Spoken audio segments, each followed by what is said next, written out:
Let's go out to the Toyota of Hollywood guest line. Shop over 1,500 Toyotas indoors in one of America's largest showrooms at Toyota of Hollywood on 441 between Hollywood and Sheridan. Miami Heat analyst Amy Audibert joined us there. You can hear Amy on, of course, the radio call with Jax. You can hear her on Bally Sport or watch her on Bally Sports Sun as well. Amy, thank you for joining us. How are you?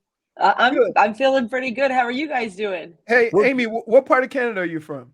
I'm from Niagara Falls, so I'm right on the border, close to Toronto. My wife is from Sherbrooke. Sherbrooke, Quebec. Oh, Quebec. Okay. You know what? Yeah. I've actually never been there, like to Quebec. I'm one of the very few. All you're missing is trees. Trees, and nobody speaks English. Yeah, I see. I know that. I know. And they speak French ghetto French, so I couldn't even understand the French. It was brutal. Amy, before we get – go ahead. I just said I'm back to taking Spanish classes, so yeah, you gotta get around down here, that's for sure. Yeah. Before we get into the Heat, let's ask you about the NBA controversy of the day. Leroy and I have been arguing about it. The Draymond stomp onto Sabonis, who was on his ankle. Where do you lie on this? What was your reaction to this video from last night? Okay, so full disclosure, I didn't actually see the game, and then I'm looking at Twitter and I'm like, wait, what is going on? You know, that's the first thing. You're going like, did this really happen? I don't know. I mean, I find it very hard. I know people are going to like, I find it very hard that Draymond Green stomped on Sabonis' chest out of nowhere, right? Like, I do think there was a tangle up, because that would have been just like take away basketball. Like, that's right. Just, you know, that's something that you just can't do to anybody. And I think that Draymond, he's made some decisions that have been really costly for his team in the past. And I do think that he has owned up. And so I don't think he looked at Sabonis and said, I'm just going to stomp on his chest. I think it looks terrible. There clearly was a tangle up, but I mean, I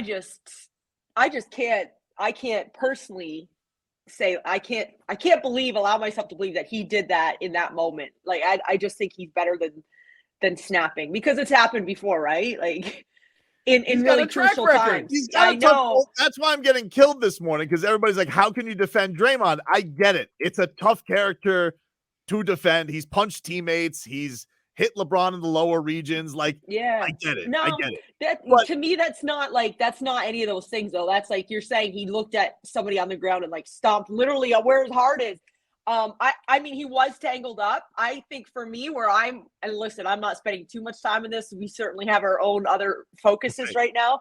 But my question is, did Sabonis mean to, because he did, right? Like, he did tangle up. He said he was, from what I understand, he said he was like trying to, and I get, like, I can't, that's one of my, like, I hate that in games. I don't care who it is or what team, or if I'm watching it or if I'm calling. When a guy falls underneath the basket, I hate that, because guys are jumping and it's just it's a crowded, dangerous area. So I would understand the want to pull in here. I don't know if he was ripping Draymond's leg or if he was protecting himself. There was a reaction to that.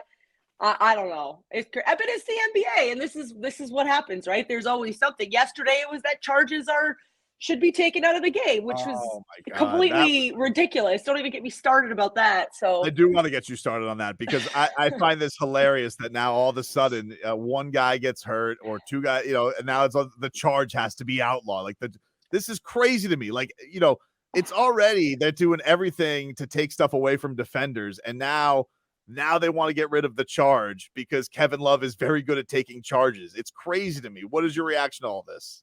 I literally was like, when you set a screen on the perimeter, you are essentially setting yourself up to take a charge, because as an offensive player, you can't plow through me.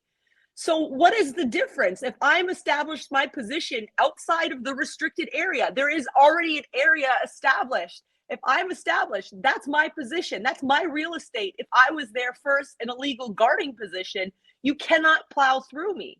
I love Ja Morant. I think he's one of the most exciting players in this league.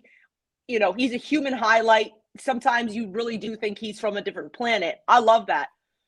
There's something to be said about trying to cram it on everybody, right? And I mean, when Anthony Davis stepped over and got his feet down, you also have to have some kind of onus on you to make the decision to say, this might be a dangerous play.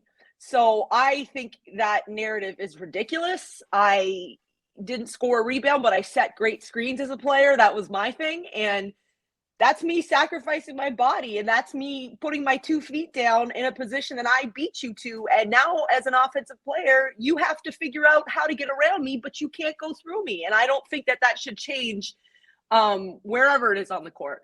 I want to ask you this, like, as a former player, because I almost feel like, I'm not a basketball expert. I'm more of a loudmouth. So I'm watching all this stuff on Twitter every single time. Everybody's trying to fix the game. It's starting to feel very baseball-esque to me, to where basketball writers, everybody's got an idea on how to fix the game because something happens in the snip of a highlight. Like a couple of sessions before that, Giannis had set a screen to try or had tried to take a charge on Bam. Bam got the 3-point play.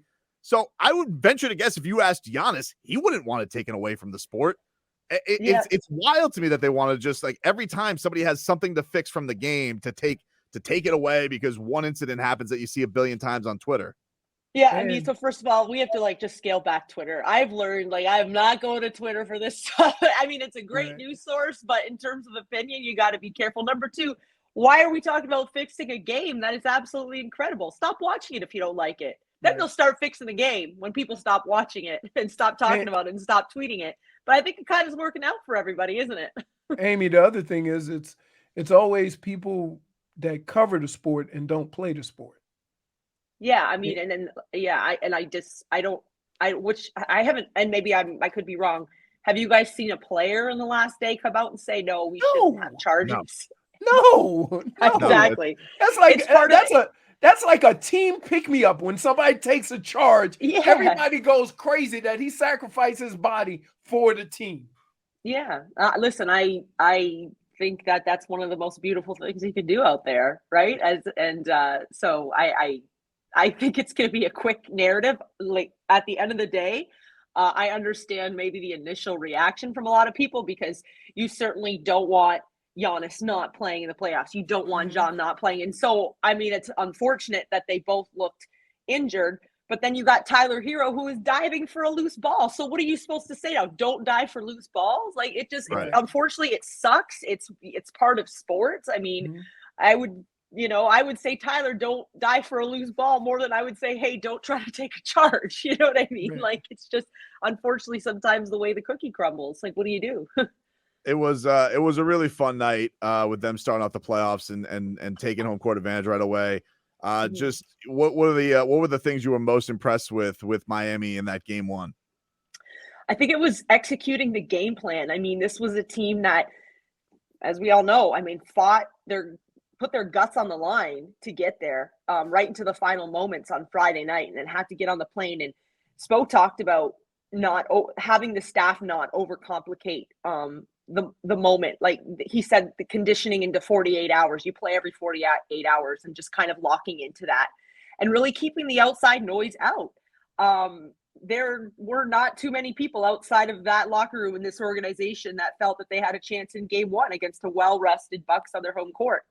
And I thought Miami found things that were working and they stuck with them, and starting with Jimmy Butler.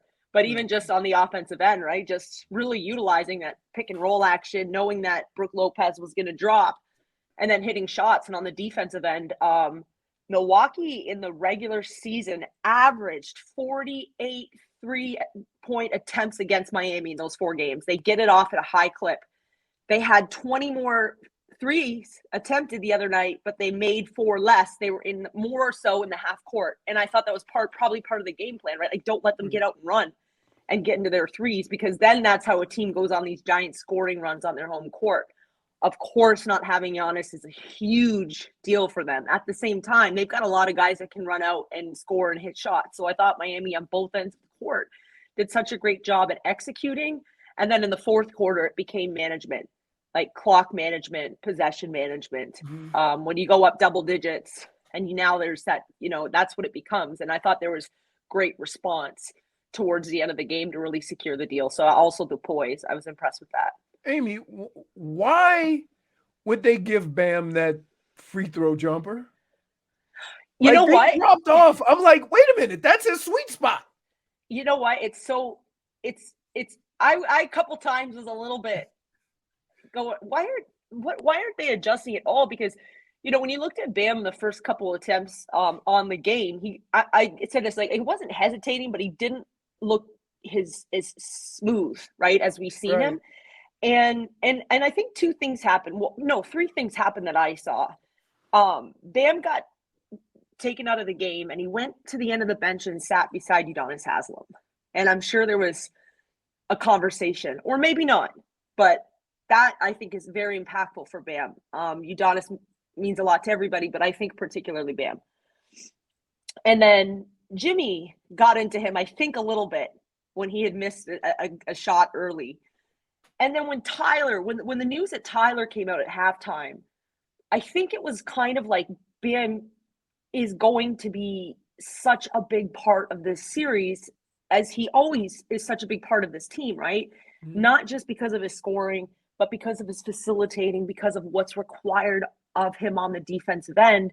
And in the second half, everything was so silky smooth. I mean, that shot was like not even, it was almost unconscious. Stop thinking about it because you do it 100 million times a day. You know what I mean? Right. And as soon as he got right back into that pocket, you know, whether it's taking that dribble and finding space, and it was just such a nice release. And it was like, there he is, you know, and it was I thought it was such a huge impact on the game with Bam in the second half. Amy, now that we're not going to have Tyler Herro for the foreseeable future, how do you think that how do they make up for it? Do you have an inkling on what they should do in the starting lineup and how things will trickle down without him? Yeah, well, so first of all, I think we're looking forward to practice today and hopefully hearing from Tyler a little bit. We joke about all the man-missed games this season, and the rotations and the starting lineups and the clutch games and all that stuff. I mean, now's where it helps you the most because you've got a number of different ways you could go. I think Caleb Martin is such a big part of this team. I will always say he's the X factor to me on the season because on both ends of the court, he can shoot. He can shoot a three.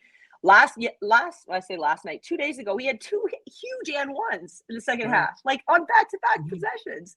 He's got incredible bounce. But I think his greatest impact is actually on the defensive end because he can get under guys in full court. He picks up guys and he's tough and he has grit. I wouldn't be surprised if you see a guy like Victor Oladipo get the nod too, right? I think you can't replace Tyler, and especially I think in his isolation, what you can't replace in Tyler is his confidence late games. It's one of the best things, right, is above his shoulders, his swag, and the way he plays in tight situations. He doesn't look tight. I mean, they went with Duncan to start the half, who hit a huge three at the end of the game. So, I mean, I'm not in coaches' meetings. I can't tell you exactly where they're going to go, but I know they have options, and I think they're pretty confident in their options. And then you got Cody Zeller, right, who can get out there and set mean screens. We haven't seen him yet. So I think that there's so many different ways that they can go. And what I'm learning about Spo is he's not scared to try things. You know, he's not scared to, you know, he's going to have to make a decision who's going to step up into the starting lineup. So I also doubt very much he's going to say at practice who it's going to be. He will wait until the very last minute. Well, wait, but I would say this is whoever it is, I think it's going to be someone that we've already seen have to play a bigger role at some point this season. Which is everybody. I mean, Kyle. I do like where Kyle is coming off the bench in late game or in just having that poise and experience. But I will say even just seeing Victor work out after the game on Monday at the gym. So that's someone who's staying very connected, very locked in. And he might be out there a bit more now. Amy, you think it's an offensive or defensive decision? Like, because if you're not going to get the scoring that you would with Tyler from anyone, so maybe you try to bolster the defense and you know, with a guy that can do some scoring, but maybe not as much as Tyler. Yeah, I mean, I wouldn't be surprised to prioritize defense. It kind of has been the Miami Heat way, which I absolutely love. But this team's been playing pretty solid offense. 130 points in a game one on the road. Crazy. Pretty incredible. And by the way, Max Strus was 3 for 5. That's because they were taking away his three balls, understandably. But that's what makes in my opinion, the sport so great is becomes a chess match. You take away this guy, what are you giving up? So I could see the priority being on the defensive end. I from what I'm hearing, Giannis is I'm sure he's gonna try to go. The reports are coming out, right? So I mean, you certainly have to defend against him, but I don't know. And then you got Kevin Love who can check in, and when he gets hot and makes his decisions on the defensive end, he changes the game too. So Yeah, I think you still have to you can't let the scoring go too much on the back burner. This is the NBA playoffs. Right, You gotta hit some shots too. So yeah, it's gonna be an interesting, I'd say, at least first couple of minutes of that game on Wednesday. You guys can catch Amy Audibert on the call with Jason Jackson from Milwaukee, and of course on Fox. I'm going all the way back. Bally Sports Sun. Thank you, Amy. I appreciate the time, and Thanks, we always Amy. appreciate you giving us time on the show. Yeah, thanks, guys. Enjoy the game. Absolutely. Amy Audibert, check her on out. Does a fantastic Did job. Marcos, did you just throw up a deuces? I did, man. You threw up a deuces? He threw up